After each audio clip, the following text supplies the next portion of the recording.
solar return, which actually happens today. And I will pull up that chart and I'll show you what that looks like. So this is Donald Trump's year ahead, because a solar return chart shows us a prediction for the coming year, okay? Starting from the moment that his sun returns to the place of his birth. So you can see that the sun is at 22 degrees Gemini, 56 minutes, the same place it was when he was born. I set it for Palm Beach, Florida, assuming that's where he is. But sometimes it can change slightly if you're in a different place. But for the most part, I'm just going to be looking at the placement of the planets anyway. So I'm not looking at the chart based on where the ascendant is. So it doesn't matter as much about the place, wherever he is located at this particular moment, just in case it's not in Palm Beach. So just letting you know that based on the kind of reading I'm doing today, it actually doesn't matter whether he's in Palm Beach right now or not. We're just looking at the placement of the planets, which would be basically the same place wherever he is. And the other thing I want to say is, in a recent video, I said something about his birthday on June 24th instead of saying June 14th. You know, that's typical Mercury retrograde. Plus, I had that date of June 24th really solidly in my mind, because that's when the full moon is. Mercury will be direct by the 24th, and we get a full moon with the sun in Cancer and the moon in Capricorn, and that's going to dramatically change the energy. So that's just in general, okay? But I just wanted to let you know, of course, I know when his birthday is. I've been doing charts for like 3 or 4 years now. So I also wanted to say, just because sometimes this does confuse people, you can see here his birthday is June 14th, 1946, 10:54 a.m. in Jamaica, New York. But the solar return is actually happening today when I'm making this video on June 13th at 1:46:36 p.m. And of course, I'm setting this for Palm Beach. But again, that only changes the ascendant. It doesn't change the placement of the planets. And I'm not reading the chart based on the ascendant, so it doesn't matter. But just to help you to understand that because the sun returns to where it was at the time of your birth, for each year, it'll usually be on your actual birthday, but every once in a while, it will sort of slip into the day before or slip into the day after, just because of the fact that there are slight changes, you know, like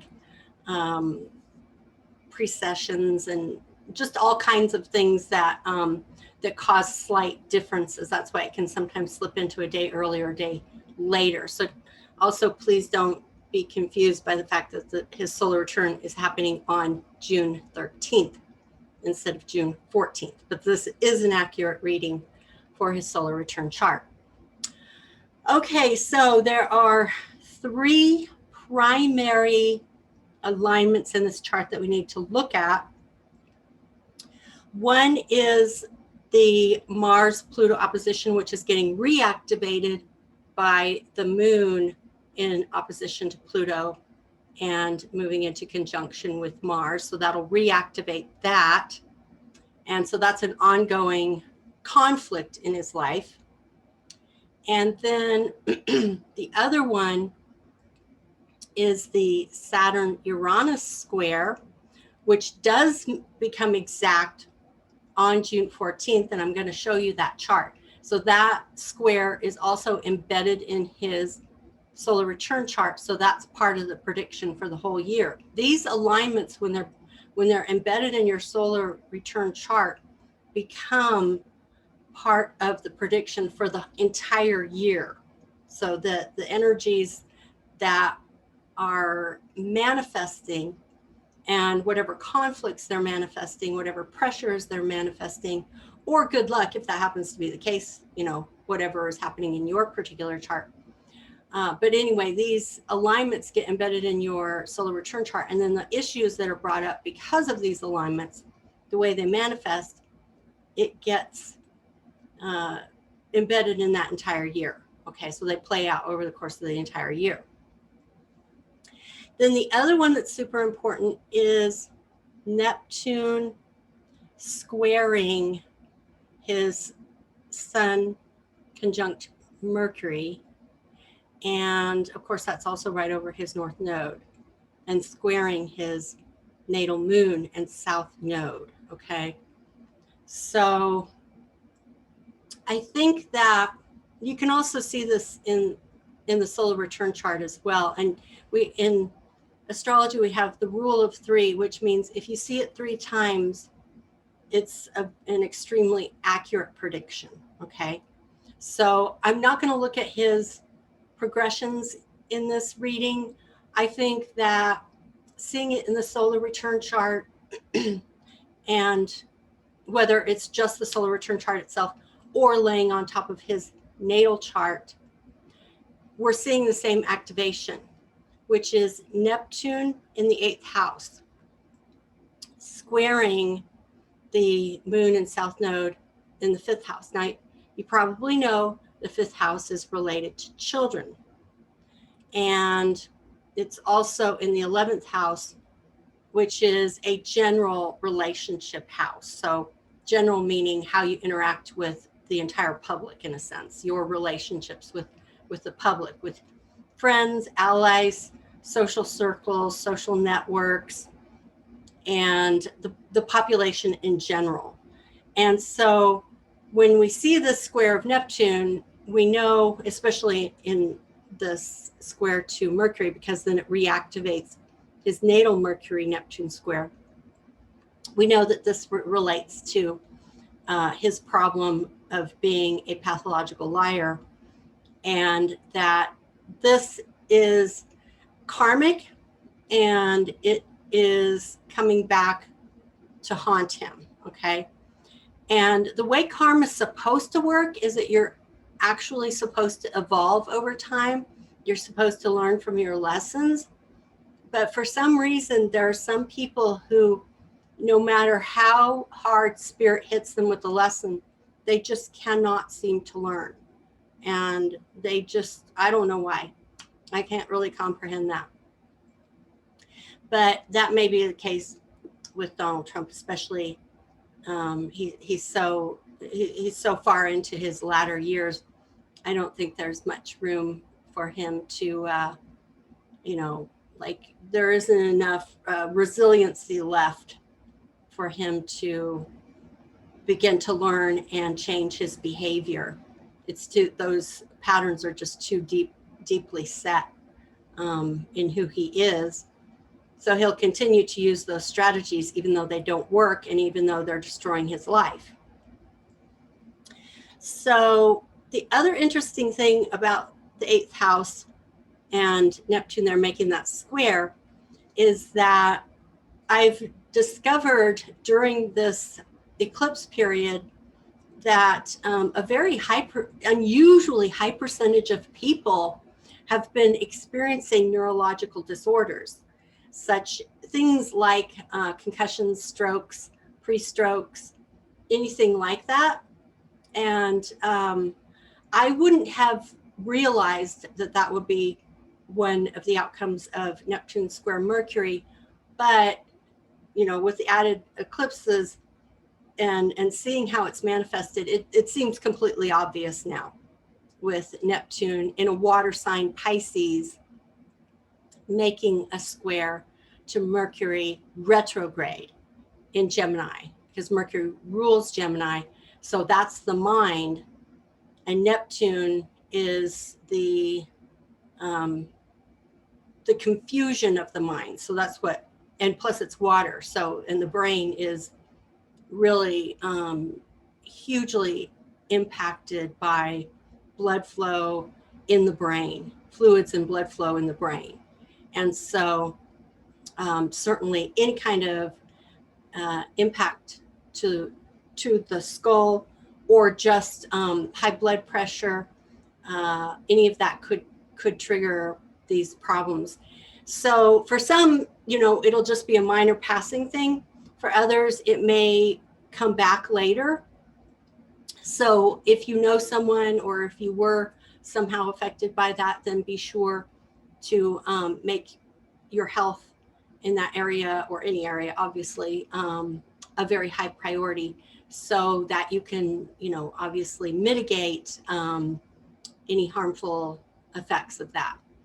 So the reason why I'm mentioning that, though, is because it did make me wonder if this could go even beyond just the issues around his pathological lying, and if it could, which is coming back, you know, karmically, but if it could also indicate perhaps either at this time now or sometime in the coming year, because this is his solar return chart, it tells us a prediction for the whole year, if he may end up having some kind of neurological problem, such as a stroke. Okay, so I'm just going to throw that out as a possibility.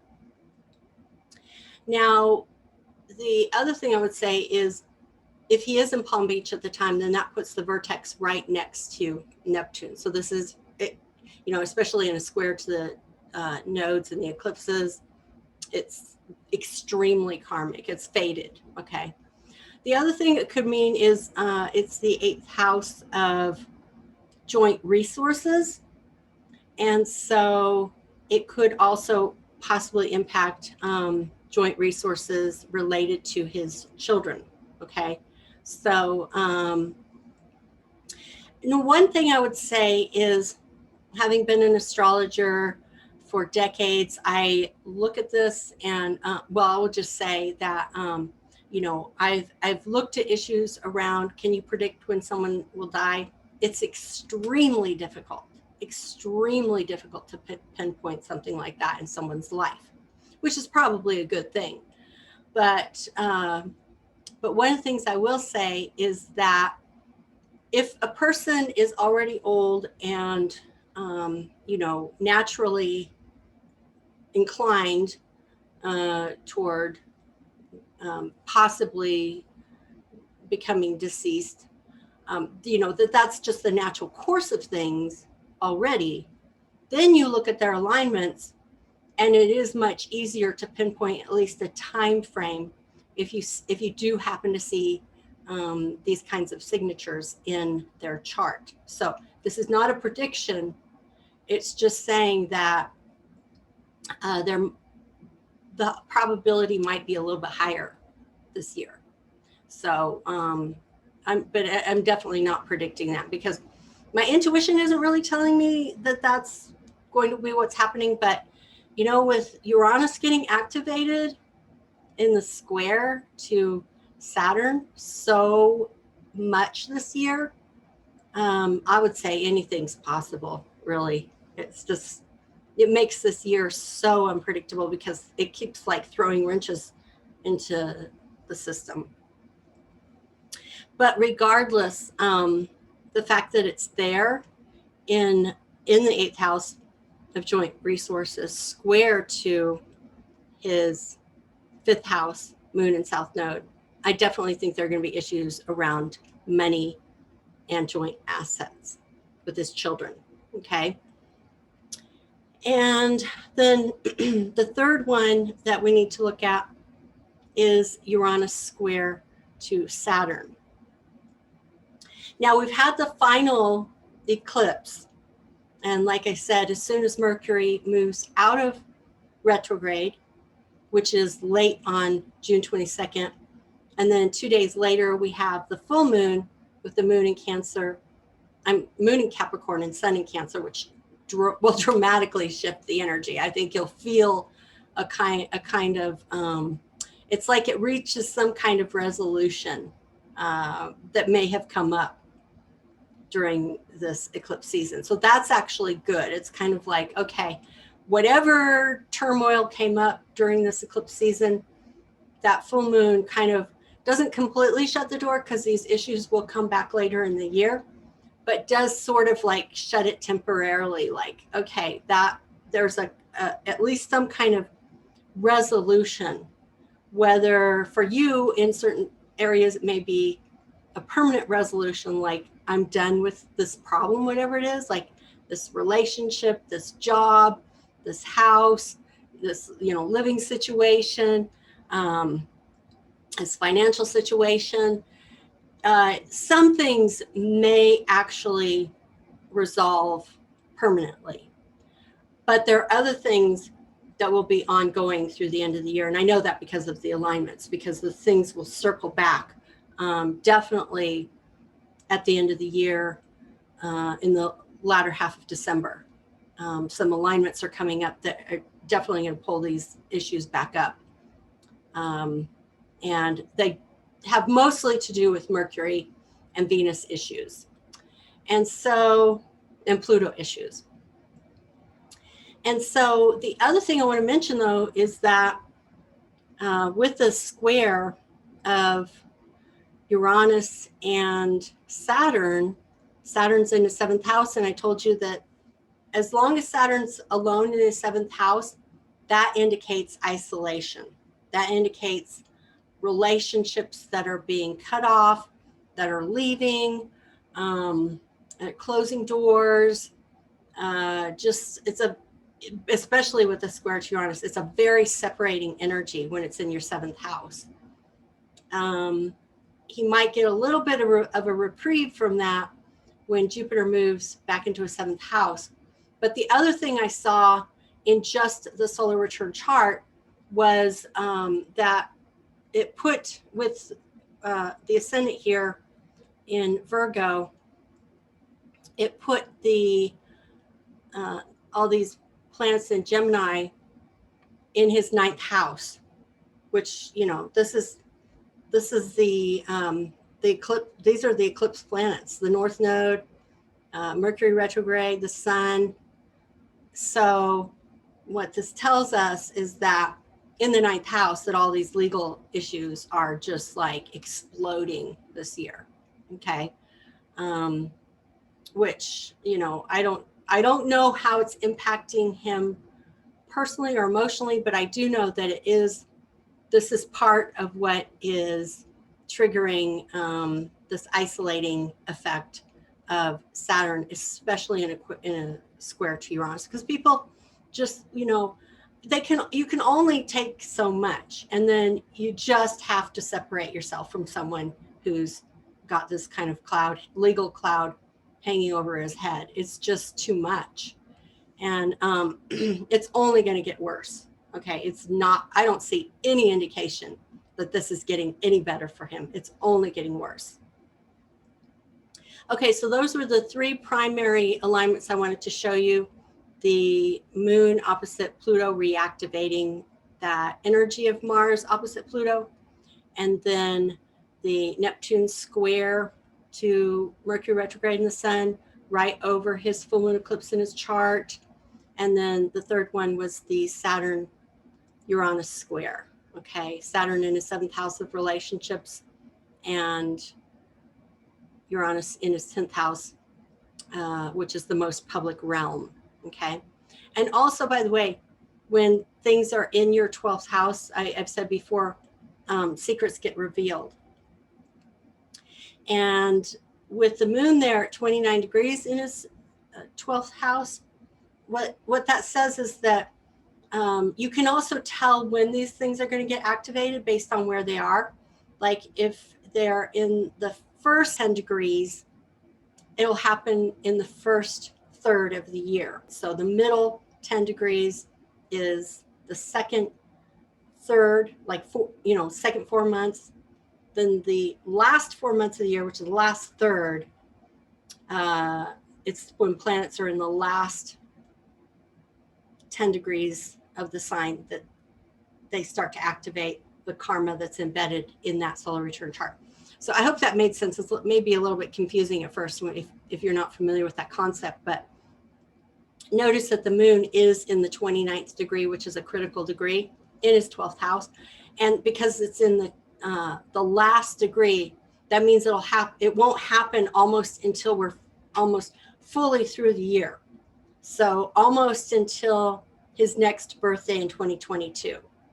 Then this moon in the 29th degree, whatever karma it's bringing gets fully activated. And what I mean by that is basically all the secrets that need to be revealed are being revealed. It's like, this is the critical degree, 29th degree, everything's come out. All the secrets have come out. There's almost nothing left to be revealed. But, which might sound strange, that all of this could come to the fore just in this 1 year. But on another hand, that does kind of make sense because of the fact that at some point you do reach a critical degree where it's like, so it's reached a critical degree in the sense that it has become so critical.